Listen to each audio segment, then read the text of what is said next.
आनंदी आनंदी आता समिताची या घरामध्ये जागा घेत पूर्णपणे मुलांना चांगले संस्कार, चांगली वागणूक आणि युगंधरबद्दल जे काही मुलांबद्दलचे मतभेद असतात ते सर्व काही मिटून समिताची जागा घेत युगंधरच्या मनामध्ये मुलांबद्दल किती प्रेम आहे, समिताबद्दल किती आदर होता, किती प्रेम होते, हे सर्व काही सत्य आता मुलांना दाखवून देणार आहे. आणि खऱ्या अर्थाने मुलावडिलांचे नाते कशा प्रकारे असले पाहिजे हे दाखवून देणार आहे. वर्षश्राद्धाची पूजा झाल्याच्या नंतर आनंदी दोघांनाही म्हणते, बाळांनो, आज तुमच्या आईचे वर्षश्राद्ध आहे, त्यामुळे मला असे वाटत आहे तुम्ही आजच्या दिवशी तरी निदान वाद घालू नये. कारण जोपर्यंत तुम्ही वाद घालत असाल तोपर्यंत तुमच्या आईच्या आत्म्याला शांती मिळणार नाही, असं शास्त्र सांगते. तर आनंदी चक्क युगंधरला पण म्हणते, मालक साहेब, मुलांकडनं चुका होत राहतात, मुलं लहान आहेत, पण तुम्ही तर मोठे आहेत ना, मोठे मनाचे समजून आणि तुमचे मुलं आहेत समजून त्यांना एकदा माफ करून टाका. मुलं हे चुकीचा पुतळा आहेत, मुलांकडे चुका होतच राहतात, पण मोठ्यांनी मोठं मन करून लहान मुलांना माफ केले पाहिजे. तर आनंदीची पण ही गोष्ट युगंधरला पटते आणि तो मुलांना माफ करण्याचं ठरवतो. पृथ्वी आनंदीला पाहतो. पृथ्वी विचार करतो, ही आम्हाला माफ करायला लावत आहे. माझ्या आणि वडिलांमध्ये जे काही मतभेद होत आहेत, भांडण सुरू आहेत, पण ही कोण व्यक्ती आहे जी आमच्याबद्दल एवढा चांगला विचार करत आहे? नक्की आहे तरी ही कोण? तर शिल्पा काही बोलणारच. खरं तर शिल्पाने सर्वांना धमकी दिलेली असते की आनंदी ही घरामध्ये कोण आहे, कशासाठी आली आहे, हे युगेंधर आणि तिचं नाते काय आहे, हे ती या घरामध्ये कशासाठी आली आहे, हे सर्व सत्य लपवून ठेवण्यासाठी सांगितलेले असते. पण इथे विद्याधरणा त्या गोष्टीचा गैरफायदा घेतो आणि तो सर्व काही सत्य पृथ्वीला सांगण्याचं ठरवतो. कारण त्यांनी मुद्दाम पृथ्वी, प्रांजल, मितालीला घरी बोलावून घेतलेले असते, जेणेकरून युगंधरचे लक्ष त्या मुलांकडे जावे आणि मी आनंदीवरती डाव साधावा, हाच फक्त आणि फक्त विद्याधरचा हेतू असतो. आणि त्यामुळेच घरामध्ये धुमाकूळ घालण्यासाठी तिन्ही मुलांना त्यांनी परत घरी बोलावून घेतलेले असते. पण आता इथे विद्याधरचा डाव हा उलटा पडणार आहे आणि विद्याधरची नजर ही आनंदीवरती आहे हे मुलांना कळणार आहे. आणि मुलं चक्क आता आनंदीला खऱ्या अर्थाने आई मानत तिचे रक्षण करणार आहेत आणि विद्याधरच्या रस्त्यातील काटे अजूनच मजबूत होणार आहेत. तर पृथ्वी परत विचारतो, ही मुलगी कोण आहे आणि इथे काय करत आहे आणि ही पूजासाठी एवढं माझ्या आईसाठी का रडत आहे? मी माझ्या वडिलांसोबत भांडलो, घरामध्ये एवढे पूजा करत असताना वाद झाले, या गोष्टीचं हिला एवढं वाईट का वाटत आहे? विद्याधर पृथ्वीला सांगतच असतो, ही तुझ्या वडिलाची दुसरी बायको आहे, तुझ्या वडिलाने तुमच्यानंतर हिच्यासोबत लग्न केलं आहे हे सांगायला जातच असतो. तेवढ्यात तिथे आनंदी मधी बोलते. आनंदी पृथ्वीला म्हणते, मी कोण आहे, कशासाठी इथे आले आहे, या गोष्टीवरून काय फरक पडतो? खरं तर तुम्ही आज भांडण केले नाही पाहिजे. तुमच्या आईने तुमच्यासाठी खूप काही केलं आहे हे मी उघड्या डोळ्यांनी पाहिलं आहे. मला सर्व काही सत्य माहीत आहे. तुम्हाला तुमचे वडील वाईट सध्या वाटत असतील, पण तुमच्या आईला वाचवण्याचा तुमच्या वडिलांनी खूप प्रयत्न केला आहे. तुमच्या मनामध्ये जो काही गैरसमज झालेला आहे ना, तो एकदाचा दूर करा, कारण यातून काही सिद्ध होणार नाही. ज्या प्रकारे तुमची आई गेली आहे ना, त्या प्रकारे तुमचे वडील जाऊ नये तुम्हाला असे वाटत असेल ना, तर तुम्ही जिवंत आहे त्या व्यक्तीची तुम्ही माया करा. आणि तुमच्या वडिलांना सध्या तुमची खूप गरज आहे. निदान आजच्या दिवशी तरी जोपर्यंत तुम्ही पूर्णपणे दोघांमधील वाद मिटवत नाही तोपर्यंत समिधाताईंच्या आत्म्याला शांती भेटणार नाही. तर आनंदी मुलांसाठी जे काही समिधानी केलेले असते त्या सर्व गोष्टींची आठवण करून देते आणि तुमच्या आईचे किती तुमच्यावरती प्रेम होते, तुमची आई तुमच्यावर जेवढं प्रेम करत होती तेवढंच ती मालक साहेबांवर म्हणजेच युगंधरवरती करत होती असं दाखवून देते. तर आनंदी चक्क आता मुलांना रूममध्ये घेऊन जाते. आनंदी चक्क आता मुलांना युगंधरच्या रूममध्ये घेऊन गेलेली असते.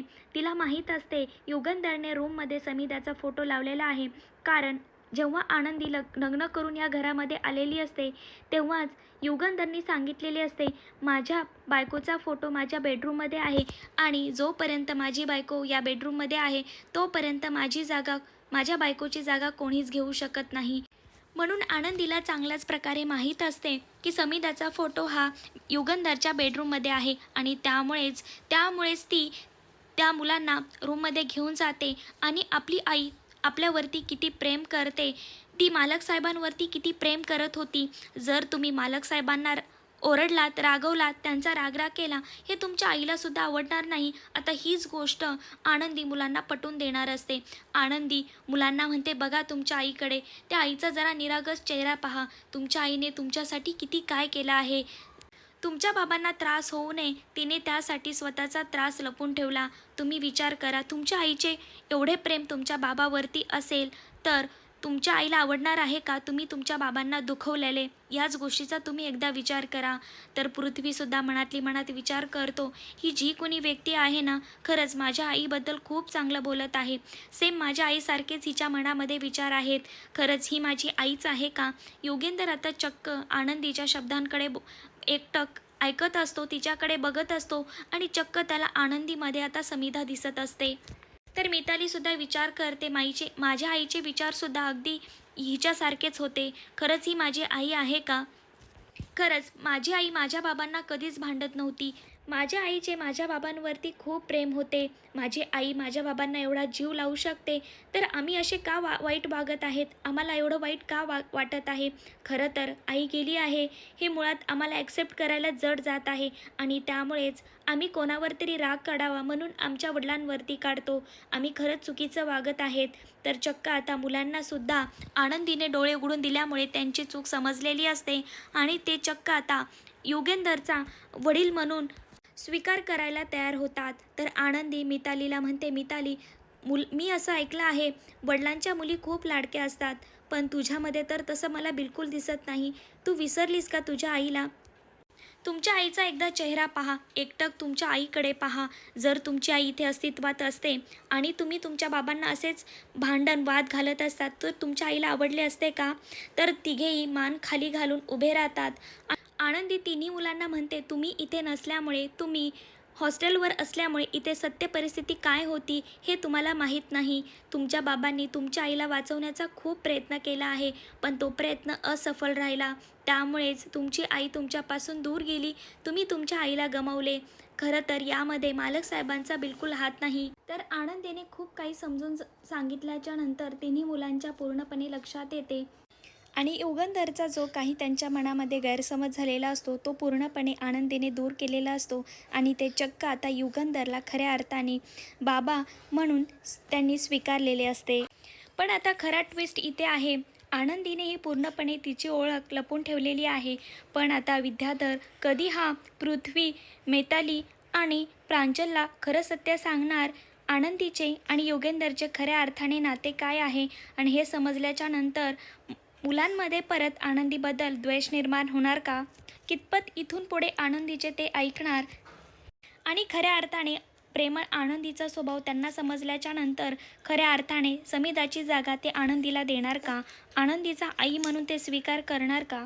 आनंदी ज्याप्रमाणे मुलांशी वागत आहे, म्हणजेच युगेंदर आणि मुलांबद्दल जो काही मतभेद झालेला आहे, हा पूर्णपणे आनंदीने तर मिटवलेलाच आहे. पण ही गोष्ट आनंदीकडून अगदी सहजरित्या सोपी केली असल्यामुळे युगंधरला आनंदीचा अजूनच हेवा वाटतो आणि अजून युगंधरच्या मनामध्ये आनंदीचे जे स्थान होते, म्हणजे जागा होती, ते अजूनच वाढलेलं आहे आणि युगंधर चक्क आता आनंदीवरती हळूहळू प्रेम करता वेळेस आपल्याला दिसणार आहे आणि हे खरंच पाहण्यास खूपच रंजक ठरणार आहे. असंच सिरियलचे सर्वात आधी अपडेट पाहण्यासाठी माझ्या चॅनलला सबस्क्राईब करा. त्याचबरोबर बेल आयकॉनवरती क्लिक करा, म्हणजेच तुम्हाला येणाऱ्या व्हिडिओचे नोटिफिकेशन मिळेल. व्हिडिओ पाहिल्याबद्दल धन्यवाद.